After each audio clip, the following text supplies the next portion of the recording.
আল্লাহ মুমিনুকা কামাল আল্লাহ আল্লাহ কত মধুর নাম আল্লাহ আল্লাহ উচ্চারণ করলে খুশি হয় কে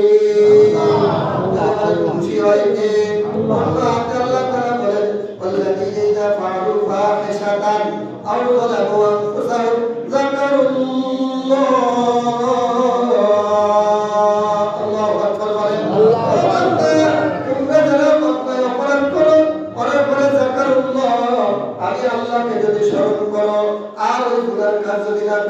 আমি আল্লাহ তার প্রতিদান হিসেবে তোমাদেরকে মাফ করে দিলাম এবং তোমাদের জন্য জান্নাতের ব্যবস্থা করে দিলাম।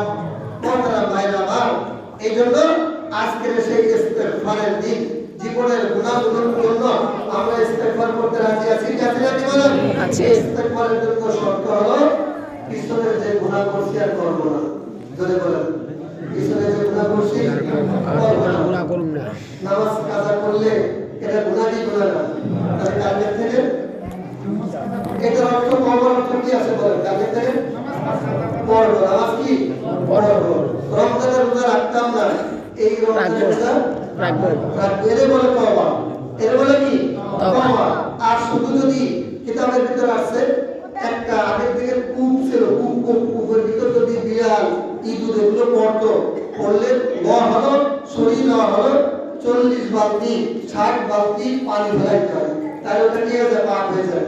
এখন 40 বালতি ফেলাইছে কিন্তু ইঁদুর বা বিড়াল মারা এখনো ভিতরে আছে, এখন বলে এটা পবিত্র হবে না, পবিত্র হবে। ওই বিড়াল বা ইঁদুর ফেলালে 40 অথবা 60 বালতি ফেলাইলে তারপরে কি হবে? পাক হবে। কারণ আপনার যেটা গুনাহ করতেছেন সেটা মহান দুনিয়াতে আছে, এখন শুধু শুধু তওবা তওবা তওবা তওবা তওবা তওবা, এটা কি তওবা না? এটা কি তওবা? আলাম ইসলিমু আলা মা ফাআলু, আপনি যে অন্যায় করতেছেন এই অন্যায় করব না। আর সামনের থেকে প্রতিজ্ঞা করব যে আর কোনো গুনাহ করব না। এরকম তওবা করতে পারি কি পারি না? ইনশাআল্লাহ। আমার সাথে বলুন আস্তাগফিরুল্লাহ রাব্বি মিন কুল্লি যামবি ইলাইহি ওয়া লা হাওলা ওয়ালা কুওয়াতা ইল্লা বিল্লাহিল আযীম।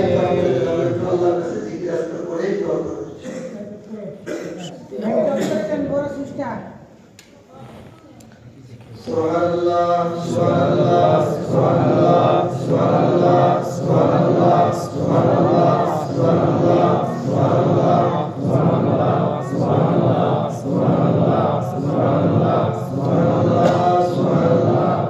সুবহানাল্লাহ Allah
মুহাম্মাদুর রাসূল